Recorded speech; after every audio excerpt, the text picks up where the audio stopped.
இந்த விநாயக பெருமான் எந்த ராசிக்கு நட்சத்திரங்களுக்கு இதெல்லாம் அதிபதியாக இருக்கார். இவர் வணங்கினா நமக்கு ஜாதக ரீதியாக என்னென்ன பரிகார தோஷங்கள்லாம் நிவர்த்தி பண்ணுறார்.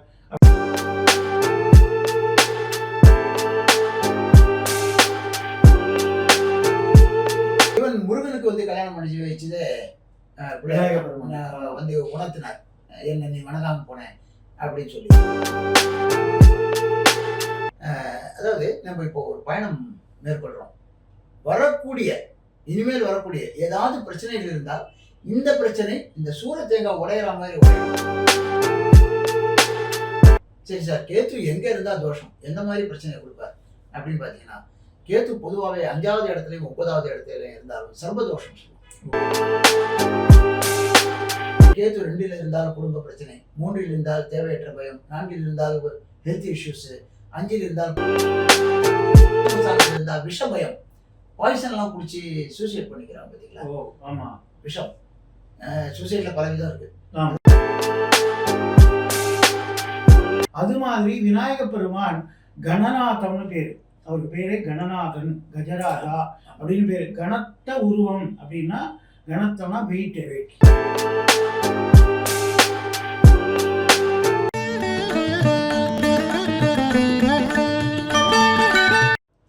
ஸ்ரீ குருபியோ நமஹ. அகத்தியர் அதிர்ஷ்ட ஜோதிடம் நிறுவனர் என் சீதாராமன் அவருடன் இணைந்து உங்கள் கேவி ஸ்ரீதரன் இன்னைக்கு காணொலியில் வருகின்ற விநாயக சதுர்த்தியை முன்னிட்டு 2026 விநாயக சதுர்த்தியை முன்னிட்டு இந்த விநாயக பெருமான் எந்த ராசிக்கு நட்சத்திரங்களுக்கு இதெல்லாம் அதிபதியாக இருக்கார். இவர் வணங்கினா நமக்கு ஜாதக ரீதியாக என்னென்ன பரிகார தோஷங்கள்லாம் நிவர்த்தி பண்ணுறார் அப்படின்றத நம்ம நம்முடைய சீதாராமன் ஐயா அவரிடத்துல கேட்டு தெரிஞ்சுக்கலாம். வணக்கம் ஐயா. வணக்கம். ஓம் ஸ்ரீ அகஸ்தீசாய நமஹ. அனைவருக்கும் வணக்கம். அதாவது ஸ்ரீதரையா கேட்டார், பிள்ளையார் சதுர்த்தி ரொம்ப எல்லாருக்குமே ஒரு பிடிச்ச பண்டிகை பிள்ளையார் சதுர்த்தி. இந்த குழந்தைங்களுக்கெல்லாம் அந்த கொடையெல்லாம் ரொம்ப விரும்புவாங்க. நீங்க பாத்தீங்கன்னாக்கா அந்த மண்ணில் பிள்ளையார் அது தூக்கி போவாங்க. ரொம்ப சந்தோஷமா ஒரு ஜாலியான ரொம்ப ஜாலியான ஒரு பண்டிகை பிள்ளையார் சதுர்த்தின்றது. அதுக்கப்புறம் அந்த நீங்க சொன்ன மாதிரி பசங்களாம் அந்த பிள்ளையாரை கூப்பிட்டு அது ஒரு அற்புதமான இப்போ இந்த அலங்காரம் பண்ணி கூட்டு போய், அதாவது ஒரு விக்னத்தை தீர்க்கும் விநாயகர். எந்த விதமான பிரச்சனைகள் இருந்தாலும் இந்த விக்னத்தை தீர்ப்பார். இவன் முருகனுக்கு கல்யாணம் பண்ணி வச்சது விநாயக பெருமான் உணர்த்தினார், என்ன நீ வணங்காம போனேன் அப்படின்னு சொல்லி. அதே மாதிரி பார்த்தீங்கன்னா பழத்தை அப்பா அம்மாவை சுற்றிட்டு அங்கேயும் அவர் தான் முதல்ல இருந்தார். அது தான் பெறத்துக்கு மட்டும் அறிவாளியும் காட்டுறதுக்கு மட்டும் இல்லை, அச்சிவன் உரையிரதம் அச்சது பொடி செய்த அடித்தீரான்னு திருப்புகழ்ல அருணகிரியார் பாடுற மாதிரி, சிவனே ஆனாலும் அப்பாவே ஆனாலும் தனக்குரிய ஸ்தானத்தை கொடுக்கணும் அப்படின்னு தன்னை வணங்காம எடுத்தாருன்னு திரிபுரம் எரிக்க போன போது அச்சிருத்தாருன்னு இன்னைக்கும் அச்சிறுப்பாக்கம்னு எங்கல்பட்டு பக்கத்துல இருக்கு. முதல் கடவுள் தேருடைய அச்சானையை கேட்டி விட்டார். முதல் கடவுள். அப்புறம் சிவனை வழிபட்டார். அப்படிப்பட்ட முதல் கடவுளான விநாயகரை, அதாவது நம்ம இப்போ ஒரு பயணம் மேற்கொள்றோம்.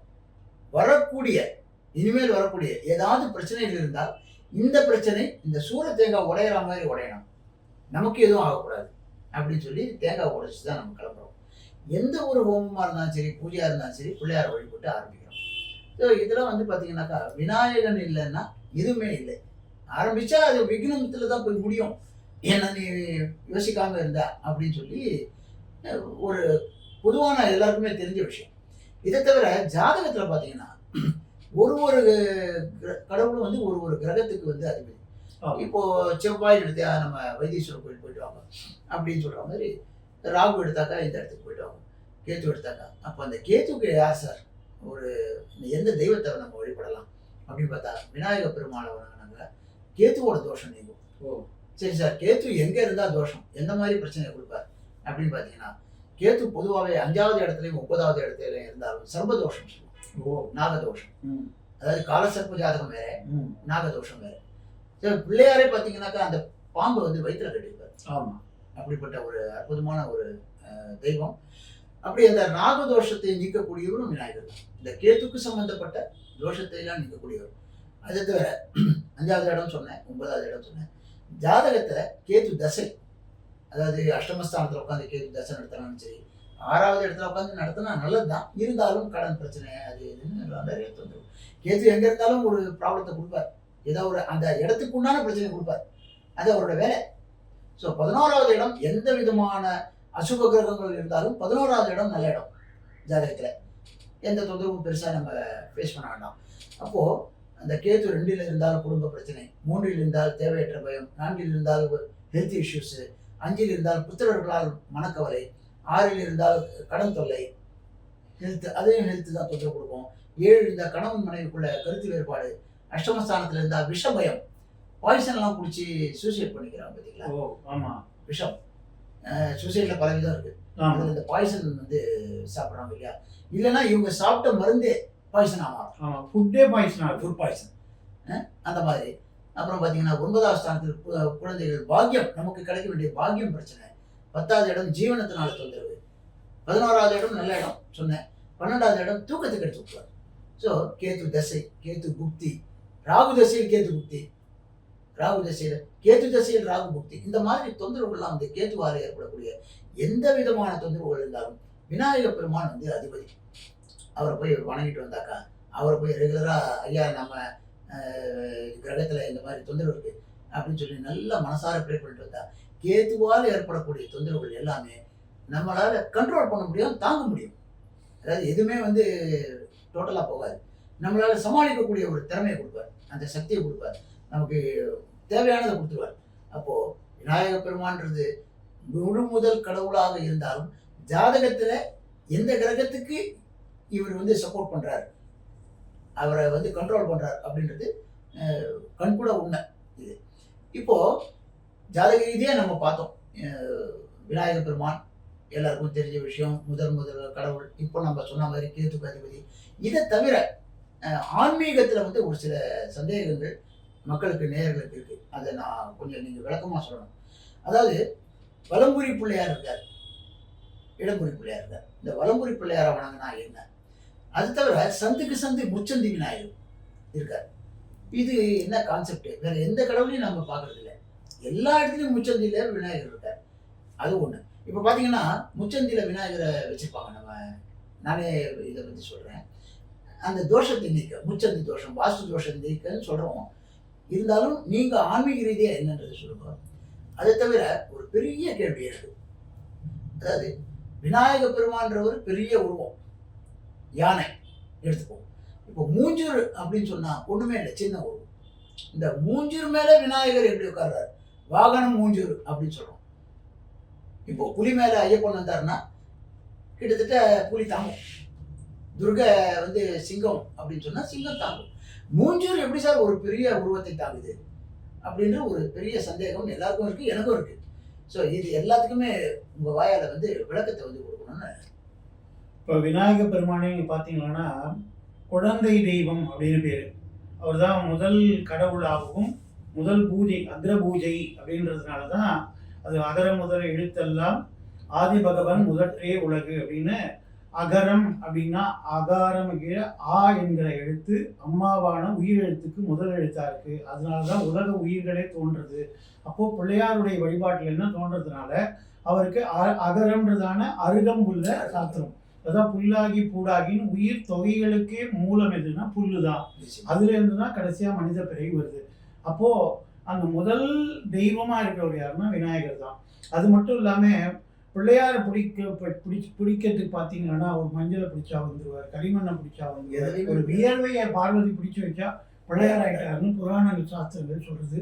அப்படி எது ஒரு பாவனையாக கணபதி மாவாகையாமின்னா அங்கே பிள்ளையார்.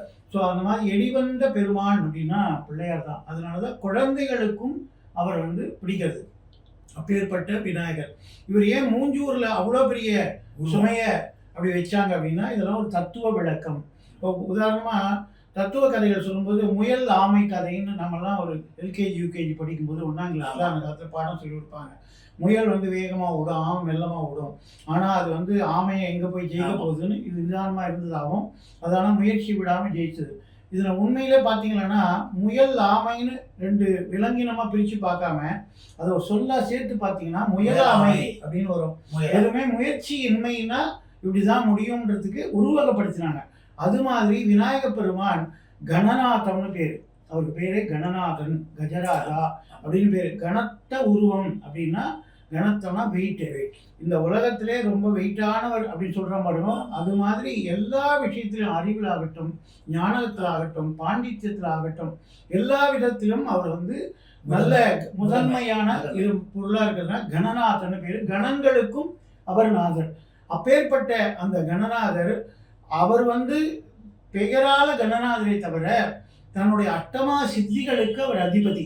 அதனால அவர் தன்னுடைய உடம்ப லேசாக்கக்கூடிய வல்லமை அடக்கி ஆளக்கூடிய. அதனாலதான் அவருக்கு வந்து 5 விதமான கை வச்சிருக்கார். 4 கரங்கள்ல பாச அங்குசம், வரதம், மோதகம், ஒரு கை தும்பிக்கைன்னு அவர் வந்து 5 கை, 5 கரத்தனை, ஆணை முகத்தனை, இந்தி நிலம்பரை போல் மயிற்றனை, நந்தி மகத்தனை, ஞான கொழுந்தினை புந்தியில் வைத்து போற்றுகின்றேன், புத்திகாரகன். அதான் நீங்க கூட கேது சொன்னீங்க.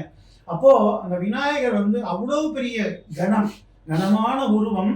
அவருடைய வயிறு மட்டுமே பான வயிறு அப்படின்னு பேரு. பேழை வயிறும் பெரும்பால கூடும்னு விநாயகர் அகவல்ல அவை விராட்டி பாடுறான்.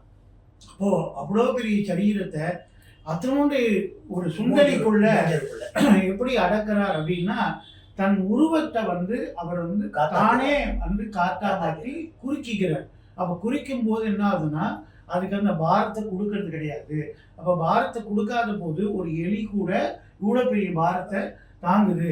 இதில் இருக்கிற தத்துவம் என்ன அப்படின்னா, நம்ம வாழ்க்கையில் சின்ன சின்ன விஷயங்களை கூட நம்ம பெரிய மலை போல நம்ம வந்து கிரியேட் பண்ணிட்டு, இது அவ்வளோதான் என்னுடைய வாழ்க்கையே முடிஞ்சு போச்சு, என்னை போட்டு எல்லாமா போட்டு அழுத்துது அப்படின்னு நம்ம பயப்படுறோம்.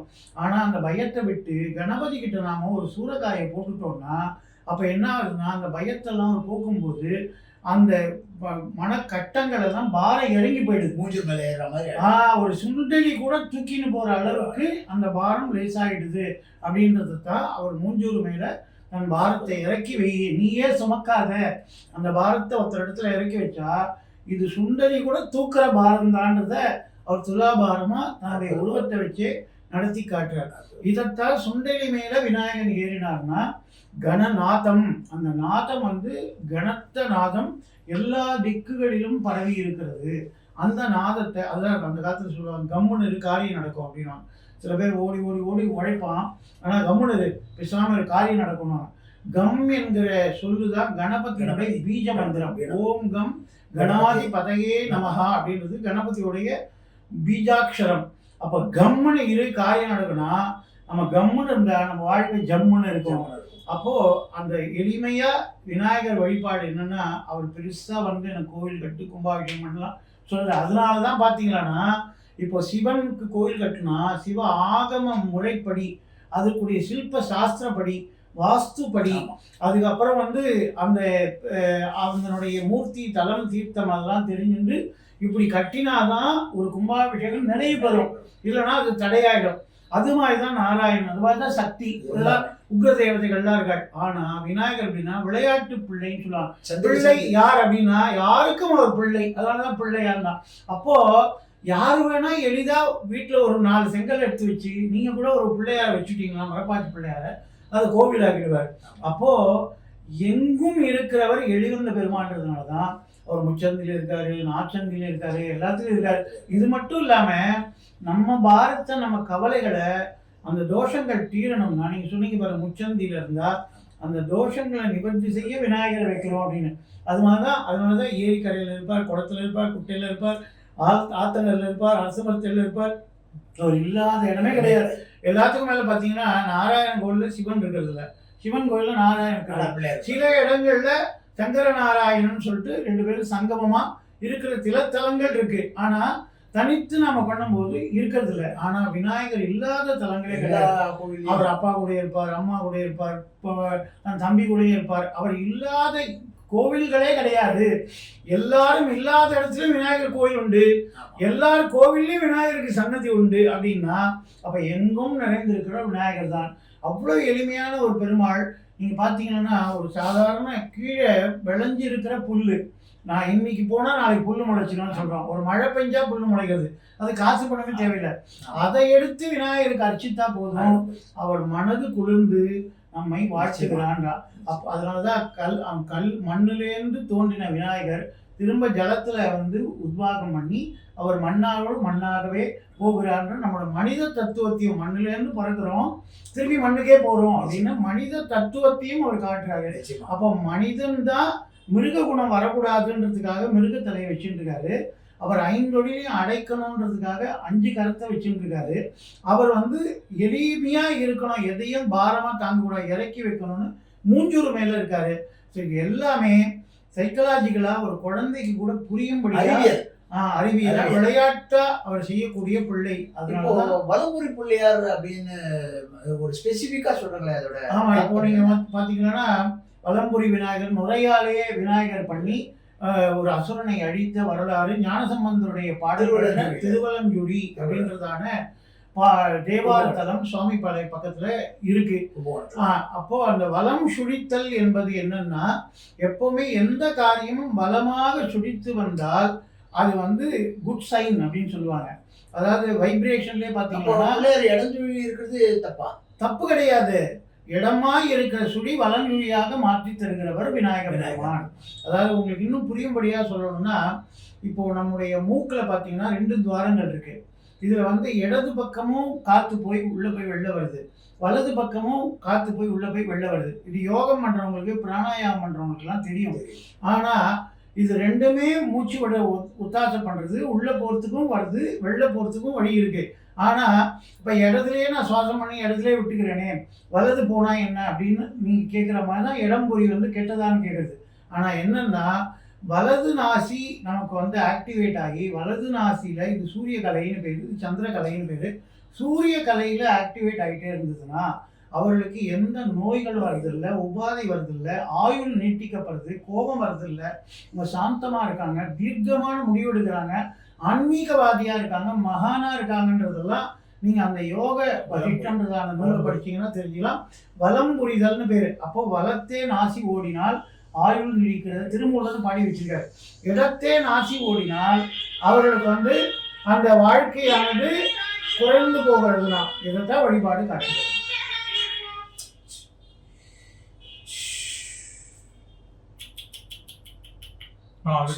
எடிட் பண்ணிக்கலாம். சரி, இப்போ வலம்புரி இப்போ வலம்புரி பிள்ளையார் அப்படின்னு சொல்றாங்க. இந்த வலம்புரி பிள்ளையார்ன்றதுக்கு ஸ்பெசிபிக்கா ஏதாவது இருக்கா? வலம்புரி விநாயகர் அப்படின்னா நலம் புரியும் அந்த புரிதல், வலம் புரிதல். அதான் நீங்க பாத்தீங்கன்னா ஒரு ஞான பழத்தை வச்சு நாரத பெருமான் ஒரு பழத்தை கட் பண்ணக்கூடாது, இதை முழுசா தான் சாப்பிடணும், ஒத்தர் தான் சாப்பிடணும்னு ஒரு நாடகம் நடத்தினார். அவர் கலகக்காரர். அப்படி நாடகம் நடத்தின உடனே இதை எப்படி பெறலாம், நீயே ஒரு போட்டி வைன உடனே இந்த உலகத்தை யார் சுற்றி வராங்களோ அவங்களுக்கு பழம் தரேன்னு சொன்னோடனே ஞானக்கடிக்காக முருகனுடனே வேகமாக அவர் வந்து எப்பவுமே இளைய பிள்ளை வந்து ரொம்ப சுறுசுறுப்பாக இருப்பாங்க. எடுப்பார் கைப்பிள்ளை அப்படின்னு சொல்லுவாங்க. இளைய பிள்ளை எடுப்பார் கைப்பிள்ளை. அப்போ என்ன எடுத்தார் உடனே மயில நான் போய் விசாகனா போயிட்டு வரேன்ட்டு உலக சுத்த போயிட்டார். ஆனால் மூத்த பிள்ளை தலைச்சன் பிள்ளைன்னு இவர் உட்காந்து யோசிக்கிறார். பொறுமை நிதானம்லாம் கணபதி இடத்துல இருக்கு. அதாவது நமக்கு தத்துவத்தை காட்டுறார். எதுலேயும் அவசரப்படாத, விவேகம் விவேகம் அல்ல அப்படின்னு உட்கார்ந்த உடனே அவர் யோசிக்கிறார். உலகம்னா என்னன்னு அப்பா அம்மா கிட்டே கேட்கிறார். அவங்க தெரியாத தாய் தந்தை தான் சொல்லி தரணும். அவர் சொல்றார், தாய் தந்தையுமே உலகம் அப்படின்றார். மாதாஜ பார்வதி பிதா தெய்வோ மகேஸ்வரா பாண்டவா சிவபக்தாஷ்ட ஸ்வேதேஷோ புவனத்ரயம் ஆதிசங்கர பகவதா சொல்றார். அப்படிப்பட்ட அதனாலதான் நீங்க கூட ஒரு இடத்துல சொன்னீங்க, விநாயகனுக்கு மேலான ஒரு நாயகன் இல்லைன்றத ஆதிசங்கரே கணேச பஞ்சகத்துல பாடியிருக்காரு. அநாய கைக நாயகம் விநாசிதே பதைத்தியகம் நச்சாச்சு பாச்சநாயகம் நமாமிதம் விநாயகம். அநாய கைக நாயகம்னா விநாயகனுக்கு மேலான ஒரு நாயகனே கிடையாது. அதனாலதான் விநாயகன்னு பேரு. அப்படி அவர் என்ன பண்ணார், அப்பா அம்மா கிட்ட கேட்டார். அவர் சொன்னார், அப்பா அம்மா தான் குழந்தைய கொள்ளணும்னா அப்போ நான் உங்களே சுற்றி வரேன், இதுதான் ஞானம் பேர். அப்போ உடனே அப்பா அம்மாவை சுற்றி வந்தார். உட்கார்ந்த இடத்துல காரியத்துக்கு ஞானகாரகனுக்கு அதிபதியார். அப்போ அவர் வந்து வலம் வந்தது யாருன்னா, முதல்ல தாய் தந்தையே உலகமா வலம் வந்தாரு. அப்போ வலம் புரிதல் அப்படின்றது நலம் புரியும்ன்றதுக்காக தான் வலம்புரி விநாயகரா இருக்காரு. ஆனா அதுக்காக இடம்புரி கெடுதல்னு கிடையாது. அதாவது வலம் புரிதல்னா தந்தையின் சொல் கேட்டல், இடம் புரிதல் என்றால் தாயின் சொல் கேட்டல். இது ரெண்டையுமே அவர் கேட்டிருக்காரு. அம்மாக்காக அப்பா கிட்டேயும் சண்டை போட்டவர் தான் விநாயக பெருமான். அப்பா கிட்டேயும் சண்டை போட்டு தேர் அச்சாணி முறித்தவர் தான் விநாயக பெருமான். ஆனா அவருடைய நோக்கம் எல்லாம் வலம் புரிதலோ இடம் புரிதலோ நலம் புரிதல் ஒன்றுதான் அப்படின்றதுனால இருக்கு. அதுல நமக்கு நலம் புரிதல் வேணும்னா வலம்புரி விநாயகரை வணங்கணும், வெள்ளருக்கு விநாயகர் வணங்கணும். எப்படி ஒரு தென்றல் வரக்கூடிய தெற்கு பக்கம் கதவை திறந்து வச்சா நம்ம காற்று சுகமா கிடைக்கிறதோ, எல்லா பக்கம் காற்று வந்தாலும் தெற்குல இருந்து தென்றல் வருது, வடக்குல இருந்து வாடை காத்து வருது. அதனாலதான் அது வடக்கு தெற்குனே பேர் வச்சாங்க. தென்றலால தெற்கு, வடக்குனா வாடகை. அப்படி நமக்கு நலம் வேணும்னா வலம்புரி விநாயகர் வணங்கணும், வெள்ளருக்கு விநாயகர் வணங்கணும். ராணிப்பாக்கத்துல இருக்காரு, மணக்குளத்துல இருக்காரு, பாண்டி குடுகுடியில இருக்கு, இல்லாத இடமே கிடையாது. பிள்ளையார்